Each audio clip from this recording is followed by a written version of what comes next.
I walked into my own kitchen and froze. My mother-in-law was wearing my robe, stirring tea like she owned the place. My father-in-law had the TV blasting sports highlights at full volume. And my husband?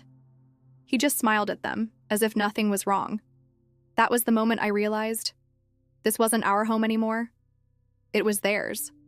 Before I tell you how I turned their victory into the ultimate humiliation, make sure to drop a comment below, subscribe, and smash that like button. Because trust me, you're going to want to stick around until the end. When Derek and I bought the house, I thought it was the beginning of peace. After years in a cramped apartment, juggling dishes and deadlines from a fold-out desk in the corner of our bedroom, this felt like freedom. The walls were fresh, the sun poured across the breakfast table, and for once, I had a real office with a door I could close. Derek was proud too, maybe even more than me. He'd built it himself through his construction firm, obsessing over every detail like a cathedral. For him, it was proof he could provide. For me, it was supposed to be sanctuary. The first time his parents came over, it was harmless. His dad, Glenn, made a stiff comment about the quartz counters being a little flashy.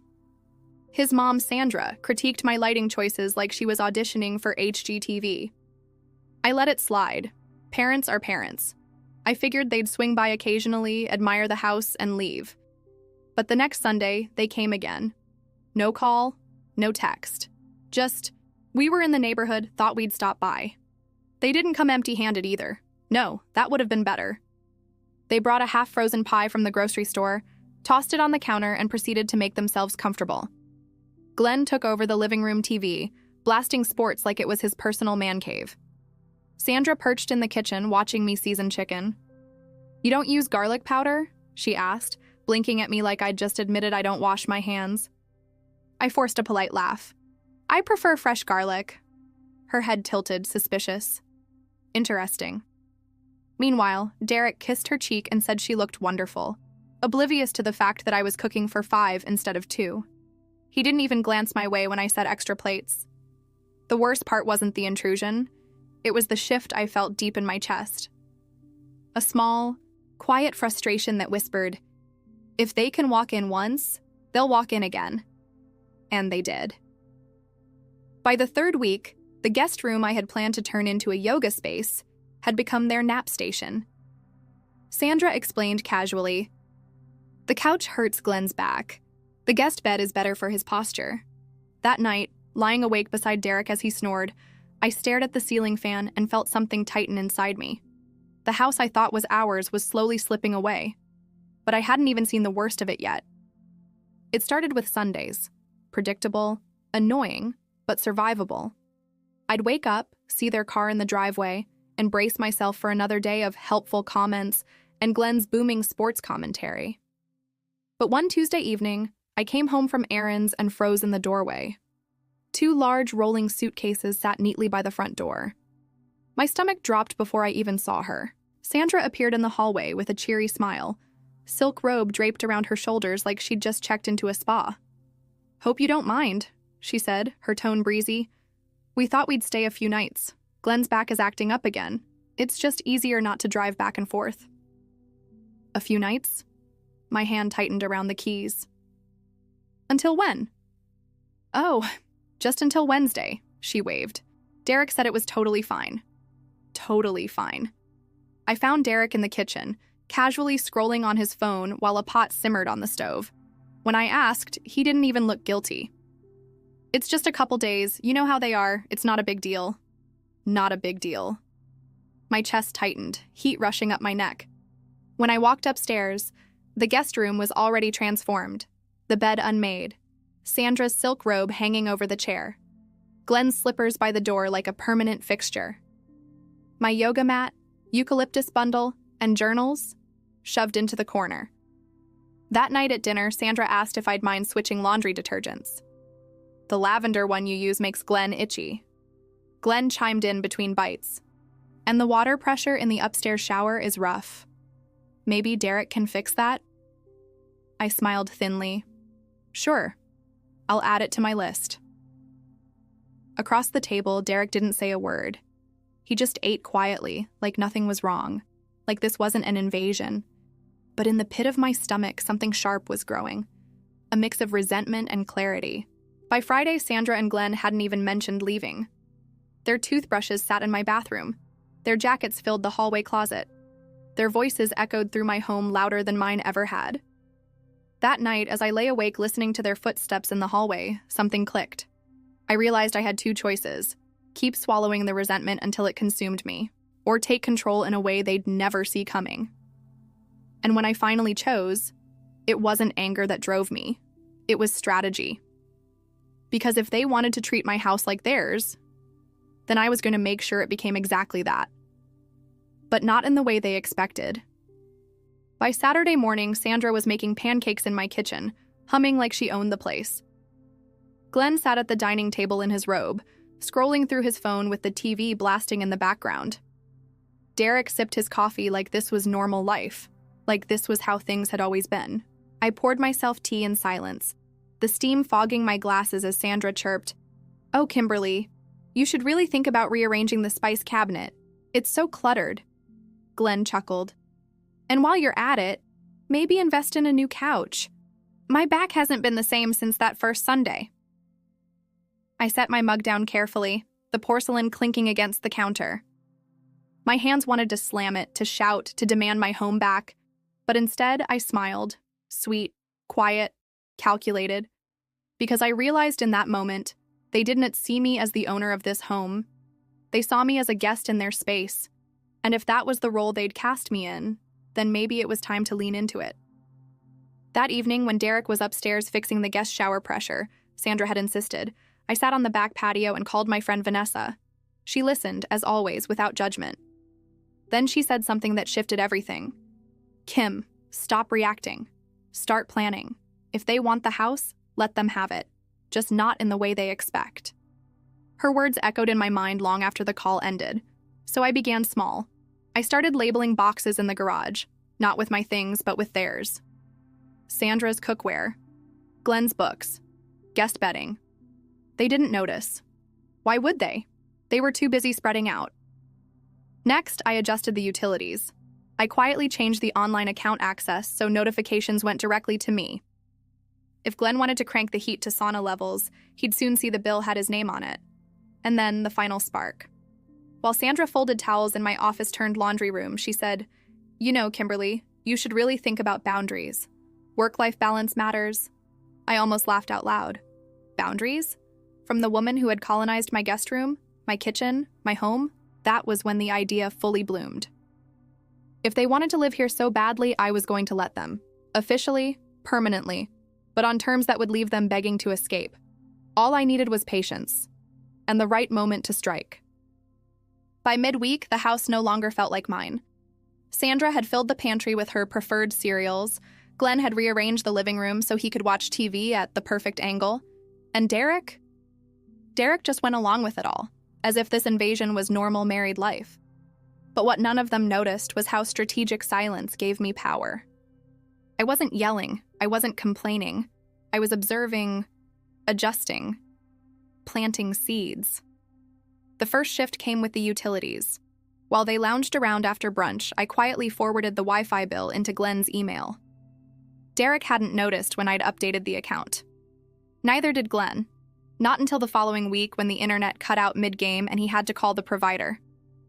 They told him politely the account holder on file was Mr. Glenn Harrison. He barked, confused, but I didn't, and then turned to Derek, who could only shrug. I hid my smile behind my tea. Sandra's turn came the next day. She had complained endlessly about the lavender detergent, so I bought an unscented version. But I poured it into the lavender bottle before leaving it in the laundry room. The first time she folded their sheets, she sniffed, frowned, and muttered, "Still smells too flowery." Glenn just grunted. I pretended to be sympathetic. The more they complained, the more I let them feel like this was their home. And then I started documenting everything. Photos of Sandra's robe draped over my chair, Glenn's slippers parked by the guest bed, their food stacked in the fridge, even Glenn dozing on the recliner while the TV volume blasted at 45. Each picture, each note, was evidence. Vanessa loved the updates. "You're not just gathering proof," she said one night on the phone. "You're letting them dig their own graves." And she was right. Because the real move wasn't about photos or detergent. It was about perception. So, I dropped a casual line at dinner. You know, Derek, it's kind of funny. With your parents staying here so much, it almost feels like they live here more than I do. Sandra chuckled, oblivious. Well, maybe we should make it official. Derek laughed along. Glenn smirked.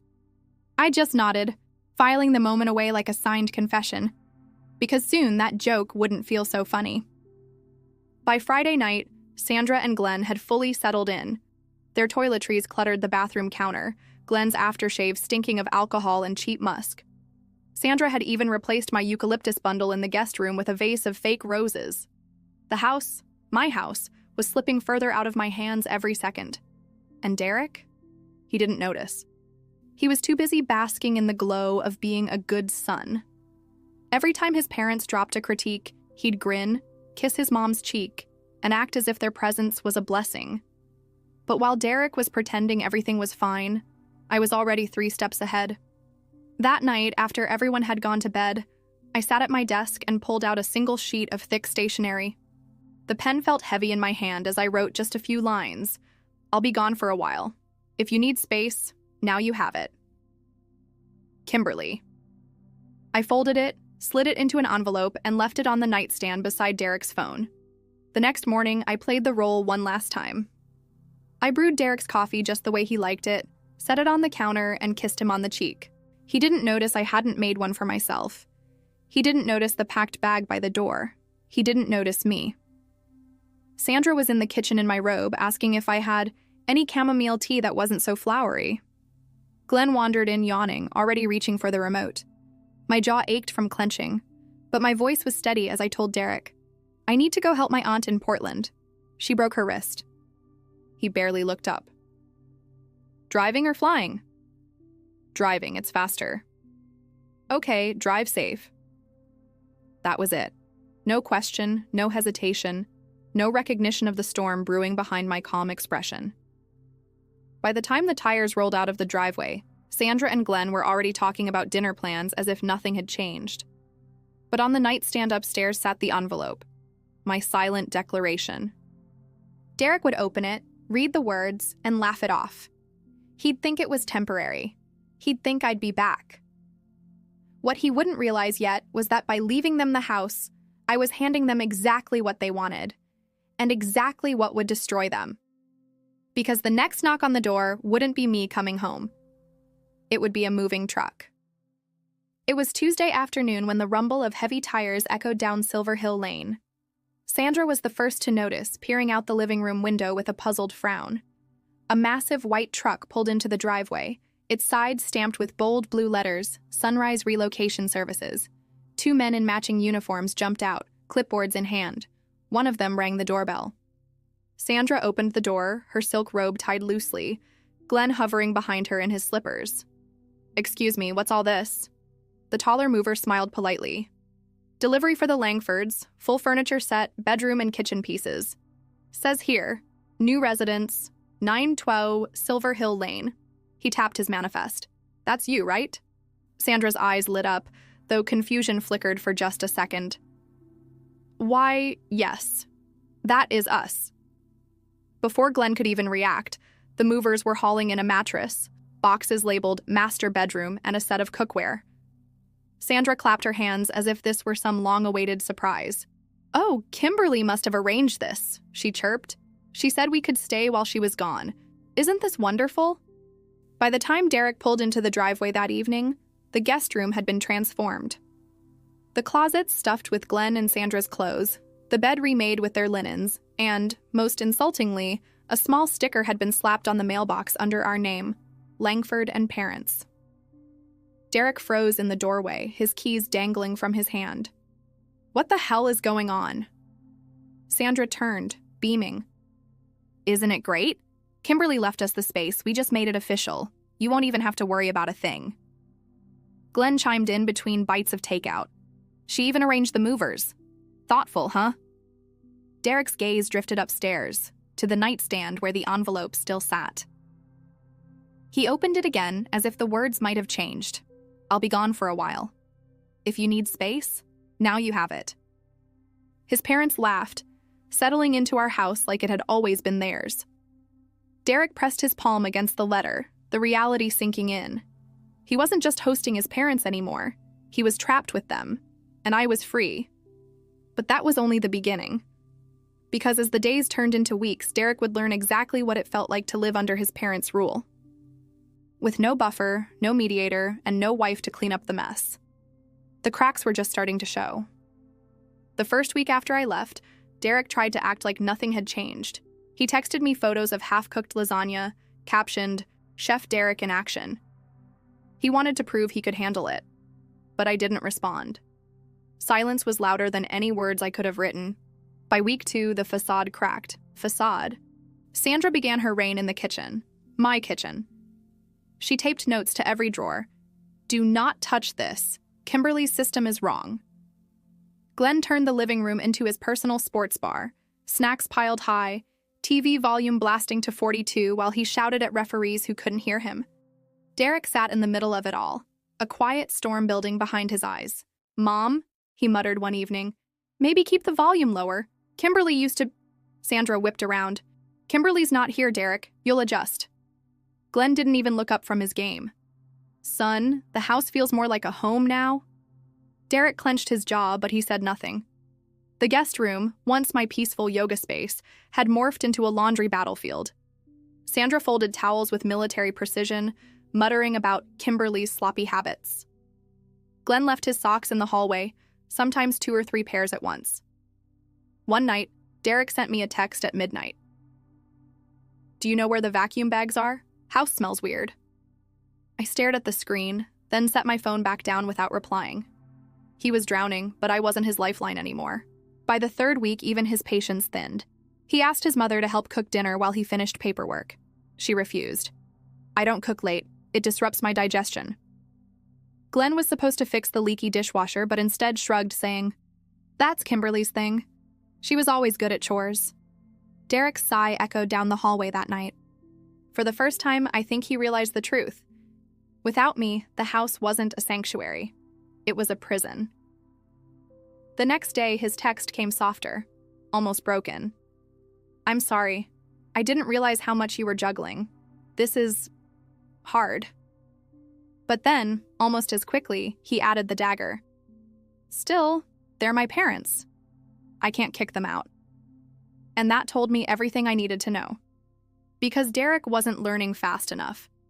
And he was about to find out that when you let others trample your partner long enough, sometimes the partner doesn't just leave. Sometimes they take the entire foundation with them. The morning Derek's world tilted, he thought it was just another headache. Glenn was already yelling at the TV before breakfast. Sandra had commandeered the laundry again, barking at him about detergent brands. The house smelled of burnt toast and menthol cream. Derek rubbed his temples and wondered how the sanctuary he'd built had turned into chaos overnight. That's when the email arrived. It wasn't long, not dramatic, just a PDF attachment titled Separation Agreement. His heart stalled when he saw my name at the top. Kimberly Langford. He opened it with shaking hands. Page 1, Division of Assets. Page 2, Boundaries in Writing. Page 3, The House. That word sat there like a stone in his throat. Because while the mortgage had both our names, the land title, the one thing he'd brushed off years ago saying, "Relax, it's all ours anyway," was under mine. My down payment, my signature, my claim. His phone slipped from his hand onto the counter with a hollow thud. Sandra looked up from folding napkins. "Everything all right, honey?" He forced a smile. "Just work." But his palms were sweating. Minutes later, he was pacing the driveway, phone pressed tight to his ear. When I finally answered, my voice was steady. Too steady. "Kimberly, what is this?" "A boundary in writing." "You're serious? You're really doing this over a couple weekends with my parents?" My laugh was bitter, humorless. "It's never just weekends, Derek, and you know it." Silence stretched across the line. I imagined him standing there, tugging at his hair the way he did when deadlines stacked up. Then, his voice broke into a whisper. "I can't afford this place on my own." "I know." His tone sharpened. Are you asking me to move out? No, Derek, I'm saying if they're staying, I'm not. He hung up before I could finish, but I didn't need to. The point was carved in stone now. That night, the text messages stopped being jokes and started being confessions. I didn't realize how much you handled. The dishwasher is flooding. What do I do? Mom says you always cooked better. Please, when are you coming back? I didn't reply. For months, I'd been invisible in my own home. Now he was the invisible one, swallowed whole by the very people he'd chosen over me. But Derek didn't know that this was just the beginning, because a signature on a PDF was one thing. Watching his perfect, pristine house unravel into a circus under his parents' control was another, and soon he'd have to make a choice. Keep them, or lose me forever. The silence from me was louder than any words I could have spoken. For days, Derek tried to keep the illusion together, cooking half-burned meals, juggling his parents' demands, pretending he was in control. But the cracks were showing. By the second week, the texts shifted from guilt to desperation. Kim, do you know where the vacuum bags are? The washer smells weird. Is that normal? Your mom's chicken recipe. Where is it?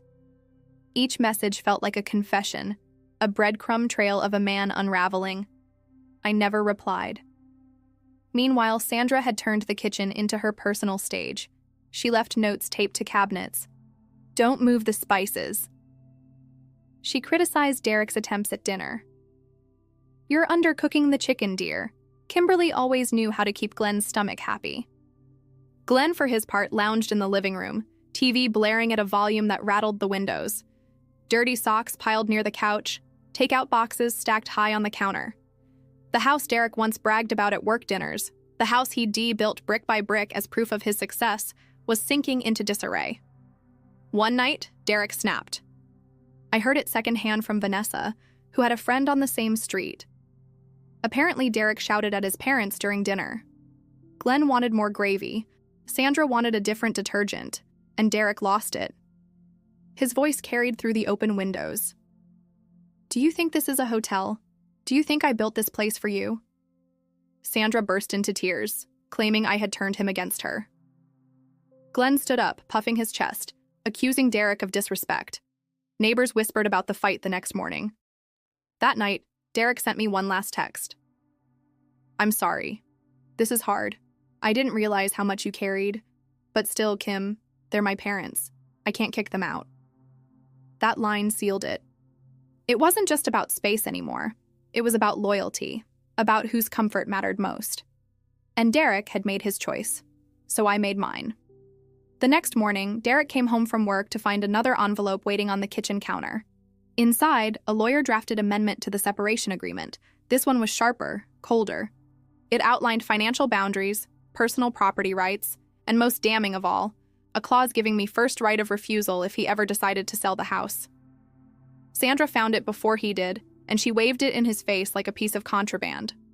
She's threatening us! But Derek knew better. It wasn't a threat. It was the quiet truth finally given teeth. That night, while his parents argued over dinner, Derek sat alone in the garage, staring at the unfinished shelves he'd once built with pride. His kingdom was gone. His wife was gone. And all he had left was noise. And deep down, he knew. This was only the beginning of his downfall. The house had once been Derek's pride, polished wood floors, carefully chosen fixtures, the dream project he believed proved his worth as a husband and a man. Now it looked like a thrift store run by tired parents who didn't know when to leave. Dirty laundry spilled from the guest room into the hallway. The pristine kitchen island was buried under Sandra's magazines and Glenn's half-finished puzzles. The garage smelled of spoiled takeout. The dream was dead. And Derek was finally drowning in the very chaos he once brushed off as not a big deal. Weeks passed before he admitted it out loud. A message came late one night, simple and sharp. Kim, maybe we should sell the house. I read it twice, let the weight of his words settle, then smiled. He had finally surrendered. I forwarded the message straight to my lawyer. Within days, the paperwork was in motion. Derek tried to act in control during the negotiations, but his exhaustion betrayed him. He'd aged a decade in a month. Dark circles under his eyes, his voice quieter, thinner. Sandra sat in the background during one of the mediation calls, muttering about how unfair it was, how Kimberly abandoned her duties as a wife. But the law didn't care about Sandra's opinions. The title was in my name. My down payment had built those walls. And Derek, with his endless excuses, had no choice but to sign. The house sold below market value, messy, cluttered, ruined by months of neglect. A place once worth bragging about reduced to a bargain. When I received my share of the money, I didn't gloat. I didn't call. I didn't even post about it. My revenge wasn't loud. It was precise. Derek had wanted to keep the peace by sacrificing me. Now he had nothing but noise, while I had silence, space, and freedom. I moved into a modest townhouse with a balcony and a deep tub. No interruptions, no footsteps in the hall at midnight, no one criticizing how I seasoned chicken. For the first time in years, I woke up and breathed without restraint. Months later, I heard Derek had moved back in with his parents. They had finally gotten what they wanted, his full attention, his full presence, but not his happiness. And me? I had moved on. Work flourished. I hosted brunches with friends. I laughed without forcing it. I wasn't the woman who once bit her tongue to keep the peace. I was the woman who walked away, who drew a line and meant it. Sometimes revenge isn't fire and fury. Sometimes it's silence. Sometimes it's letting people choke on the very life they forced on you. I didn't destroy Derek. He destroyed himself. I just stopped holding the door open for him. And that was the sweetest justice of all. When someone disrespects your boundaries, the best revenge isn't to always screaming or breaking things. It is reclaiming your peace and letting them sit in the mess they created. Now tell me, what's the most satisfying revenge you've ever heard of? Drop it in the comments below, hit that like button, and subscribe so you never miss another story of justice served.